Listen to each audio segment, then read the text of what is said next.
Welcome to another episode of Pilots React. Today we're going to be discussing the American Airlines A321-211 incident on Wednesday, 25 of June, where an Airbus A321 suffered an engine surge shortly after takeoff. And with me today is my friend Todd, and Todd is going to run the incident for you. Hi, everybody. Thank you, Ben. I appreciate that. So first, I don't know if anyone knows this, what happened with the Airbus is they took off. They had a compressor stall, and they wound up coming back for a landing at Las Vegas. Their initial flight was going to Charlotte, North Carolina. And the good part of this, in my opinion, is that the pilots got the airplane back on the ground safely. Anytime you have an engine out, that's the positive. However, I may be going against the grain here or playing devil's advocate, give you a little sneak preview into my thought process here. I don't think they follow procedures, nor do I think they did that great of a job. And so that's what I'd like to get into. And I know that's going to cause probably a bunch of upheavals from the pilot community, possibly. But I guess we'll get into that, and you can tell me what you think about all that stuff then too. But it just seems a few things seem a little strange to me. So first, I think we can just watch the video and then go from there. Give me 1 second. I'm gonna remove us and put this right on here. That is actually the accident you see right there. And here's the picture of actually the video in still, because right there you can see the engine flame, the compressor stall firing outside of it. It's really kind of considered back.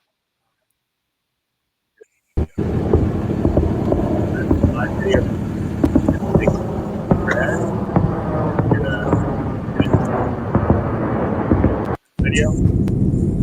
They're firing as well.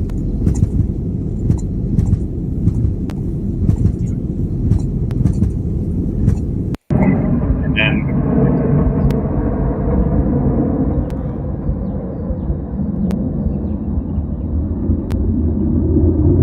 so not too, relatively uneventful. Now, if we want, let's listen to the recording for a second. This is the ATC recording of them. American 1665, runway 1 right, clear for takeoff. Clear for takeoff, 1 right, American 1665. American 1665, same time, looks like you have flames coming out of the engine. Yeah, we're going to have to return. Okay, would you like to make left close traffic? Yeah, left close for work. Okay, left close traffic for runway 1 left, sir. So right there, a few things. So generally, every 6 months we go to a training. Well, it depends on what company, but for the airlines, we call it 121 because we're operating under the FARs, the Federal Aviation Regulations, the part called 121. So that's why they call it 121. Generally, every 6 months you're going to training. Actually, we rotate 6 months for training, like 6 months training, 6 months check ride, but close enough. So we always practice single engine departures, one engine out, such as what we discussed before, Ben, where you get a V1 cut, you lose an engine, you take off. From a pilot's perspective, a big part of every takeoff is having a brief. What are we going to do if we lose an engine? That's really every single departure, you're going to go through that. And if you're not an airline, if you're in corporate 135 or a corporate 91 or charter 135, you're still going to do what we use is called APG data. Like it's single engine procedures in case you lose an engine, because you need to be able to get out of there. You need to meet all the obstacle requirements, and you need to be able to get out there safely on one engine. So companies, the airlines, American Airlines, United, whoever they are, they usually have their own single engine departure procedures. And with charter and corporate, APG really, it just helps you increase your numbers for max weights and stuff like that to take off, to make it, so you meet all the requirements to take off. In this airline, I'm not sure what American Airlines procedure is for out of Las Vegas, but speaking to a couple other pilots, their procedure, if they're on an eastern bound SID, and the SID is a standard instrument departure procedure. So what that means, there's too much technological descriptions here. Okay, so SID, we have to fly a SID normally on 2 engines. So if you're taking off and you're on a SID, which you would be on an IFR flight plan, you have to follow these points at this certain altitudes to get to your destination. It's just the departure part.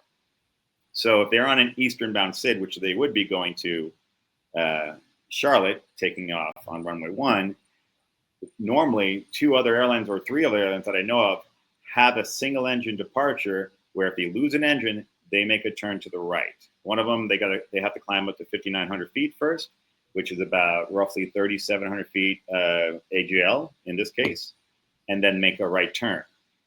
These guys made a left turn as prompt in a visual pattern as prompted by ATC. So that confuses me a bit, mainly because they don't have the legal requirements like that in the back of their head to say, okay, we're going to clear that mountain. Okay, we're going to clear that mountain. Okay, we're not going to hit that airspace. Okay, we're going to do this and we come back and land. All of that's already done for them by their carrier, by their airline. It's all done in the flight brief. You brief, okay, in the case of single engine, we're going to take a right turn to heading up 089, fly whatever, up to 6,000 feet, go to this fixed space, and then hold, and then we'll figure things out. We're going to run checklists. We're going to do things. These guys made a visual departure, came back around, and landed within 9 minutes of their departure. That's also, in my opinion, a problem. So I can go on for a bit, but what do you think about that just initial analysis? Well, right off the bat, the first thing that I noticed was he didn't declare an emergency. So that was surprising to me. You lose one of your 2 engines, it's possibly on fire. I'm declaring an emergency, but I'm not a jet pilot. So maybe that you guys do that every day, just another engine on fire. So I expected him to immediately declare an emergency. I was surprised that he immediately kind of just went along with ATC. Kind of, it seemed a bit of just acquiescence. And normally, especially in an emergency scenario, I want to hear authoritative action. Whether or not that action is just, don't talk to me, I'm working the problem and I'll get back to you. Not, oh yeah, I guess I'll take left traffic. I mean, the weather's nice over there. Yes. But again, I'm not a jet pilot, so this is well outside of my realm of expertise. I just know that declaring an emergency is something you can do for free, and it'll clear the airspace base. It'll give you priority. It'll get the hardware rolled on the rescue hardware rolled on the runway. So from an ignorant GA pilot perspective, that's what I saw. I don't think that's ignorant at all there, Ben. I think that's dead on. Every single emergency I've ever had, I've declared. And every time we're in the sim, you say, Mayday, Mayday, Mayday. You tell him what you're doing, and then you continue. He had a little bit of a nonchalant attitude, which is fine, being relaxed in the cockpit for an engine failure. There's a little rule years ago in the sim. What do you do when you have an engine failure? Take a sip of coffee. So, number 2 engine failure. Okay. Number 2 thrust lever. Confirm. Idle. Confirm. Number 2 thrust lever. Confirm. Shut off. And you go through the process, whatever airplane you're in, of doing your checklist, but you take your time because too many accidents happen when you rush. So I like that. I like that attitude. That's good. But it sounds like he was just, and I hate doing this because we're armchair quarterbacking. We don't know the scenario, but in general, this seems a little bit off to me.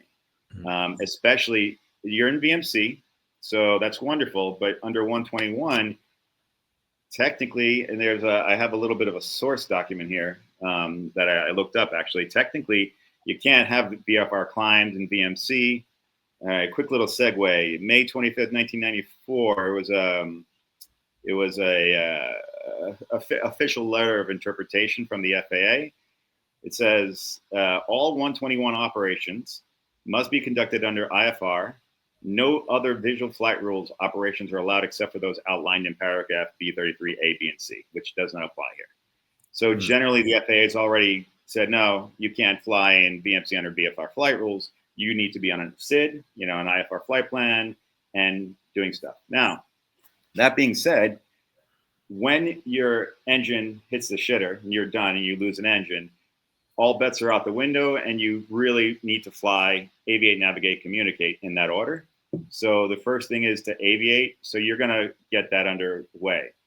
Usually you have pilot flying and non-pilot flying and pilot monitoring duties. The person on the radio will make the call, mayday, mayday, mayday, and they should announce what they're doing. We're going this direction. We're going to go at this altitude. We'll get back to you. Stand by. Because otherwise ATC can, in the sim, they're annoying. They start saying, how many souls on board? How much fuel do you have? Where do you want to go? They're just pushing you to tell them, hey, relax, sit down for a while. Let us control this. We have a lot of things to do. Also, I didn't like the fact that it took them 9 minutes to come back around. So I don't know. I've been in the sim many times with engine failures and stuff. And some people are really sharp and really quick, but you have to run a checklist. They have in the Airbus, they have what's called an ECAM. In my airplane, we have ICAS, which is slightly the same thing. It's like, it pops up on your screen. Hey, this is wrong. This is wrong. And some of them have checklists that you can actually, go through on the screen, which is kind of cool. So you'd have to run that, which is long. Now, in fact, actually, I think I have the Airbus one here. This is an old Airbus, though. So let's look at that for a second. Yeah, that's right here. So, yeah, this is just a quick abnormal checklist on the ground or in flight. Thrust lever affected engine idle, engine parameters check. If abnormal, engine shutdown. Then you go to your normal abnormal engine shutdown checklist. So then you'd have to with him, he's doing this. He's doing a one engine inoperative circling approach. And unbeknownst to him, that's not what's supposed to be happening. He should have just done a normal engine straight in approach, right? But he actually circled. So it changes a lot of things what they did. So for me on the takeoff, I'm briefing the normal departure SID. This is what we're going to do. And if we lose an engine, and you don't have to go crazy, just the first three things. We're going to fly this heading, get to this altitude, maintain possibly this airspeed. Also, not to belittle these guys, because I've done this 1,000 times. Let me show you one thing, Ben, here. And this is kind of, but in this part, I'm going to try to get the part right here. This part, they're still, look how high they are. The gears.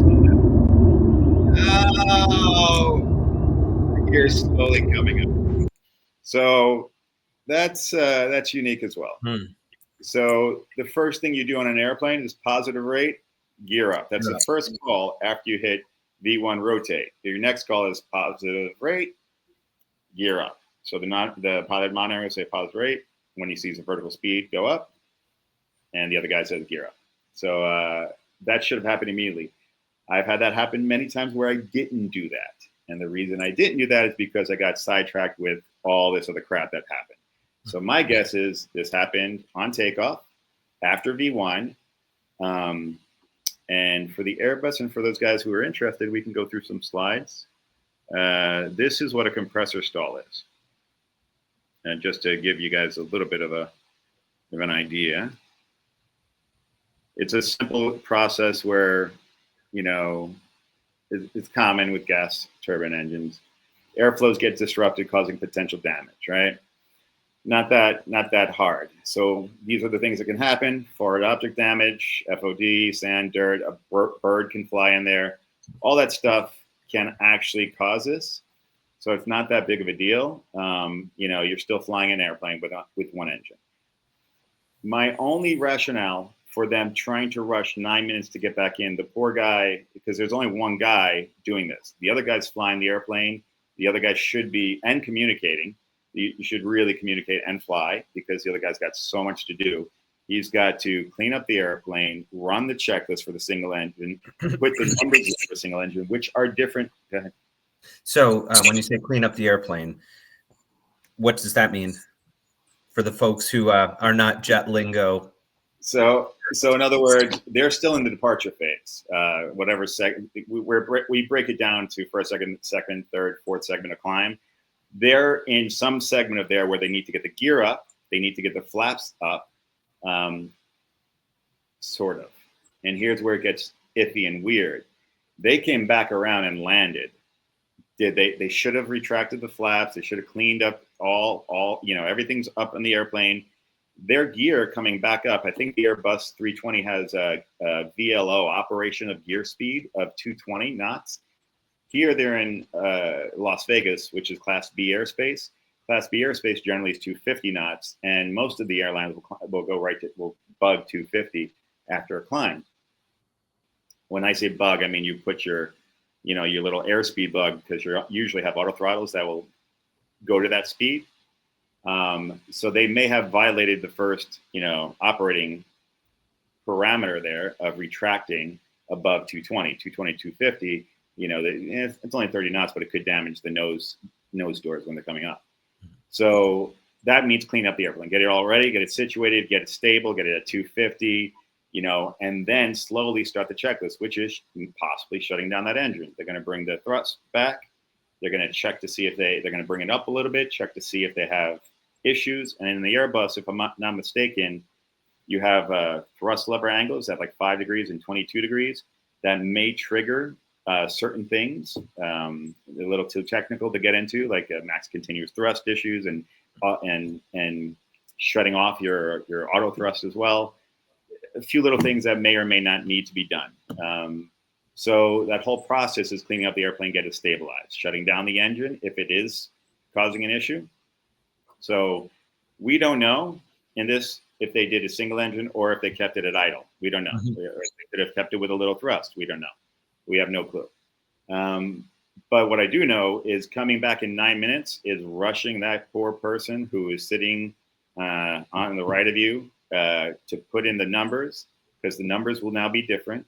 The length of runway is going to be changed. The flap settings will be changed with a single engine landing. Everything is going to be changed. Putting in the box. So even though it's a visual approach, you should always have it backed up by some sort of instrument approach, ILS. Now, what about the weight of the fuel on board? I've heard of instances where you have to actually dump the fuel after takeoff if you're going to land without having flown enough to burn your planned amount of fuel. So that's a great question, Ben. I think remind me to get into that, because I want to. Right before that, I realized there's one thing that might have changed this captain's thought process, is if he couldn't identify what was going on. If he thought he had a fire that is not being able to be contained, or he had smoke anywhere in the cabin that changes this completely, then everything he did is dead on. Exactly. That in that scenario, all bets are off. Get it on the ground within as short a period of time as possible. However, I just see that being extremely unlikely in this case, because their ECAM will indicate engine failure. Then they pull back the thrust. They'll see it's a compressor stall or a stall of the engine, because it's no longer causing those problems. They don't. I can't imagine them getting smoke in the cockpit, because they have to have a bleed valve stuck in the open position somewhere, also with failure. That's also not maybe. Who knows? That's possible, but it's unlikely scenario in my opinion. We would have heard that in the news if they had smoke in the cabin. I think so. And plus, they calmly landed later on and then got off the runway. Mm-hmm. So yeah. And I think, okay, back to your question. Dumping fuel. Did they land heavy? So generally, this is an interesting thing. Most airliners, when they take off from there to Charlotte, probably were overweight. I don't know the Airbus. I don't know what the fuel capacity is. They may or may not have been, depending on fuel prices and what the airline procedures for tankering. I don't know either. But if you're in an emergency and you need to get on the ground, that doesn't matter. That's a non-event. There are certain requirements. Like for one of my planes, it was you can't, if you exceed 600 feet per minute upon touchdown, then you need maintenance to come out and thoroughly inspect this or take the gear out and take the gear off and inspect this, blah, blah, blah. But generally, you're going to land less than 600 PSI. And if you're flaring, you're going to hopefully, if you're banging it to the ground, you're probably going to exceed 600 PSI. But it's still an overweight landing. It still has to be reported. You still have to tell maintenance. You still have to come and check things, but they don't have to take the gear out for at least one of my planes. Mm-hmm. It's normally a non-event, and generally getting the airplane down on the ground is a better call. Now, if the captain thought maybe there was fuel contamination and the engine was dying because of fuel contamination, he may have thought, I only have a few minutes before my left engine also quits. In that case, in my mind, getting it down on the ground as soon as possible is also feasible and makes sense. Going VMC around mountains, also feasible if it makes sense. He's also, I'm sure, been in the airplane for a long time. He also knows the airplane and technically can, like you've been with your Tiger, you know that I know this is going to do it. However, that's not how we don't fly by the seat of the pants in 121. We really do have to abide by, can I legally prove that I did do what I just did? And you can't. Unless you're flying that single engine departure procedure, you don't have those numbers to do a left traffic visual back in. You don't. They're not there. Now, the airlines are different than corporate and 135, where some of them, and Boeing and Airbus, some of them do have both two engine charts and single engine charts. Generally, in corporate, we don't have that luxury. So it's hard to prove two engine climbs and one engine climbs, whereas in the airlines, you can prove that. We have to use sometimes interpolation with en route charts and stuff like that. But so these guys did an interesting job. So do you mind if I play the rest of the audio for a bit? Do it. Real quick, American 1665. As for American 1665, 4,000 sound like a good altitude? Yeah, 4,000 good, sir. Whatever you can maintain. If you just want to make left close traffic now for one left, we'll get you back to runway one left. All right, we're turning left, American 1665. Sounds good, sir. Okay, I'm pausing it there for a second, Ben. Also, a couple points to notate here is they kept it 4,000. So they felt, in my opinion, comfortable that it's not a fuel issue because they don't have any drift down. At 4,000, it's not a lot of drift down. They didn't keep climbing. And they agreed to do left traffic as dictated by ATC. Also not a good idea, in my opinion. And first of all, it's wonderful that ATC is helpful. It's great. But if you take a look at this just for a second, it is, if you're GA, but you know this stuff regardless, right? There's a quick little chart of Vegas. If you had an emergency with a single engine and a heavy Airbus, where are you landing? Either 26 or 08. Exactly. And this was not prompted. You and I didn't go through this at all. You're like, damn it, I'm nervous, dude. I don't know which one I have that too. What's the longest? Give me the most asphalt I can work with. And 14,500 feet. Exactly. That's what I'm going for. That's where I'm going to. That's generally where everybody's going, with one exception, obviously, and that is if the winds were bad, right? Mm-hmm. Well, you know me, Ben. Guess what I did? So the winds that day, at that time, were 010 at 5 knots, 10 statute miles clear at 32 degrees. So you had, if you were landing on 26 right, you would have a small 3-knot quartering tailwind. Very easily handled. Okay. So I'm not knocking these guys because they got the airplane safely on the ground with a single engine departure. That's already stressful. It's hard. But we do train for that every friggin' time. I just think that if the FAA got involved, they'd be like, wait a second, how'd you prove that you can make that VFR climb on one engine around those mountains in that circle? I think that's hard to prove. The next thing I don't particularly like is they didn't hold.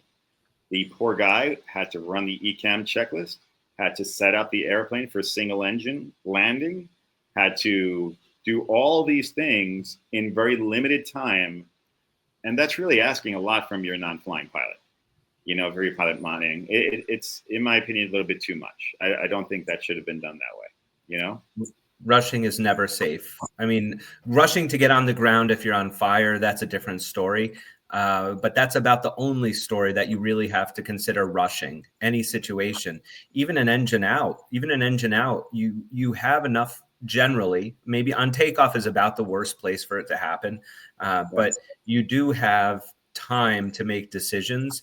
And when you sacrifice that time, it's introducing the opportunity for mistakes to creep in, or the emergency to evolve in ways that you might not immediately expect. So really slowing down is the number one thing to remember in any emergency is slow down, which is so counterintuitive. So for the first roughly, I don't know, half of my career, I was a little bit rushed. I was, because that's my personality. I'm a little hyper. I'm a little bit, energetic. So I go this, but over many years of sim training and a lot of positive reinforcement changed my, okay, number one, confirm, idle, click. Number one, confirm, shut off. Take your time. Okay, how's the airspeed? Sometimes I take off and they say, okay, you lost number two. You have number two oil pressure. I'm like, all right, give me a second or two. Let me just figure out what's going on. Okay, I got a little bit of bank. I got the autopilot still off. I got this. I got the airspeed. All right, give me this, please. Heading, vertical speed, autopilot, whatever it is, whatever I'm doing. But I take my time. It took me years though to get that. And this guy is a trained professional with years as well, and he's very calm on the radio. I just think that they didn't follow their single engine departure procedure, maybe because they didn't brief it. That's kind of my guess. I think that generally a lot of pilots are not briefing their single engine or APG data. And I think APG data should be used with every takeoff for 135 or any ops, personally. All right, give me a sec. I want to... American 1665, you're number one, sir. Runway 1 left, clear to land. 1 left, clear to land, American 1665. So they went to 1 left. We're going to need vectors here for just a second. So they asked for vectors. Okay, American 1665, are you able to climb, or can you only maintain 4,000? We're going to say 4,000 if that's all right. 1665, roger. So they asked for vectors because the guy's no way in hell ready, because... American 1665, flighting 180. All right, heading 180, American 1665. But looking at the flight path, it American really just came back around. are you able to maintain your own train instruction of the wind? Yes, we can. 1665, roger. At this point, they're downwind where the big American mountains are 1665, you want me to keep you going south, or I'll just bring it back over around over the airport again, north, and then just southbound until you guys are ready to land? We're just about ready to land for the one American 1665. American 1665, roger that, sir. Runway 1 left, you're clear to land. All right, clear to land, 1 left, American. So American 1665, verify you see all the field today? Yeah, we have field. Clear visual approach, sir. Clear to land 1 left. Clear to visual 1 left, American 1665. It's a high pressure. Hey, well, we're at it. We're going to go ahead and request RF for our runway, please.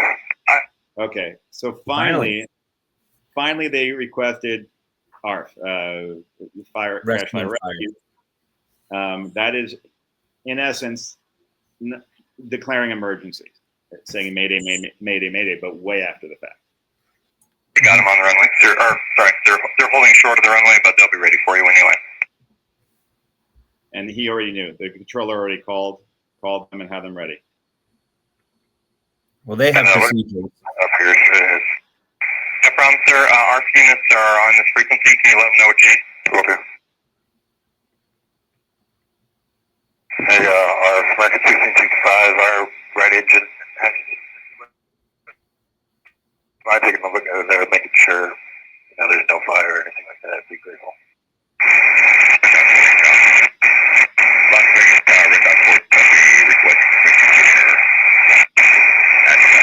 Red Dog 40 Company, proceed 1 left. Red Dog 40 Company, proceed 1 left. Red Dog 40, you can talk on the frequency of the emergency aircraft if you like. 40 Company. Red Dog 40, if it appears that there's no impending emergency right now or fire, can we have you guys switch to 12697? We're going to try and get some departures out off of 1 right. Yeah, Thanks, American, and Red Dog 40. That aircraft going over to 2697. You guys can utilize that frequency. So long story short, he wound up having our look at their engine, make sure there's no fire, and then just taxied off, and have them follow them as well. So his decision to do that, have them follow them and taxi off, I think was perfect. And his decision to stop on the runway was also perfect. And their ability to get back on the ground, also perfect. So all of those good things, I commend them for doing that. That's none of this is easy, but we do train for it. So I just didn't like the left turn VMC not following the procedure and possibly not briefing a single engine departure procedure. I thought that in a different situation in IMC, maybe he would have done differently. But I also think that proving those numbers is technically difficult. So who knows? But maybe I'm wrong. I could be wrong. They could easily prove that they have single engine numbers that can do that. Who know? And I'm sure knows his airplane well. So I think it didn't go the way I've normally heard that. Now, one last thing here, Ben. I wanted to share one thing here. This, in my opinion, is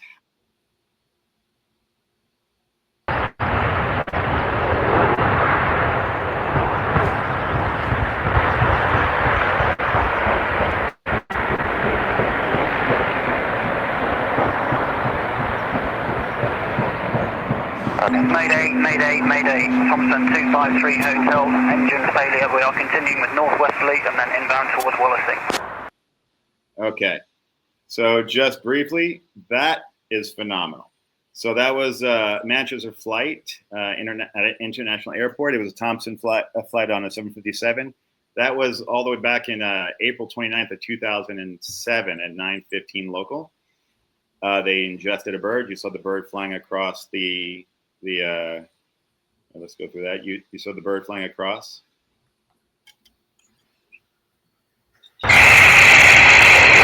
Right there, you see the bird.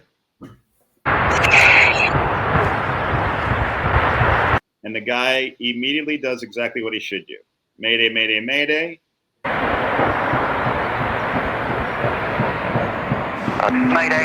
Mayday, Thompson 253 Hotel, engine failure. We are continuing with northwesterly and then inbound towards Wallasey. And tells them, he doesn't mess around. He tells them what they're doing because he had the brief. Mayday, mayday, mayday. We're going and doing this. We're going to fly this heading, get up this altitude. Stand by. We'll talk to you in a little bit. He knew because they already briefed it. It's not going to be the SID. It's going to be a different procedure.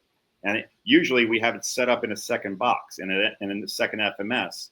So all you have to do is switch navigational controls to the second FMS. We can split the boxes, or it's loaded in a secondary flight plan. We can bring up that secondary flight plan, and the airplane's avionics and navigational system already are pre-set up. That's usually how you would do that proficiently. So I think they were on the money here. And listen, even later on. Thompson 263 Hotel, roger. All runways available for landing. Surface wind 070 degrees at 5 knots. Mayday 263 Hotel. Mayday 263 Hotel. All runways available. Advise me if you wish vectors or continue visually for 06 left or right. Surface wind 060 degrees at 5. That's all understood, sir. What we are doing is heading in a northwesterly direction. We'd like to establish on the inbound radial 084 towards Wallasey, climb to 3,500 feet, and then we will advise you of our intentions. I love that. Yeah. That's the way to handle that. Mm-hmm. We'll tell you. We'll tell you. We're going to do this. We're here. We're doing this. We're getting this high, and we'll let you know what we're going to do afterwards. Mm-hmm. You know, and I'm sure he probably had his pilot monitoring, set up everything, get everything ready, so it's not rushed. They're not missing steps, and they can get in there calmly. Mm-hmm. And he did it with a phenomenal British accent. Very true. That's not easy for us, you know, for us Americanos. Cool, dude. All right. Well, thank you, man. Appreciate your commentary. Always. Thank you. Yeah, thank you everybody for coming, and I hope this was somewhat enjoyable. Until next time. Bye, guys. Take care.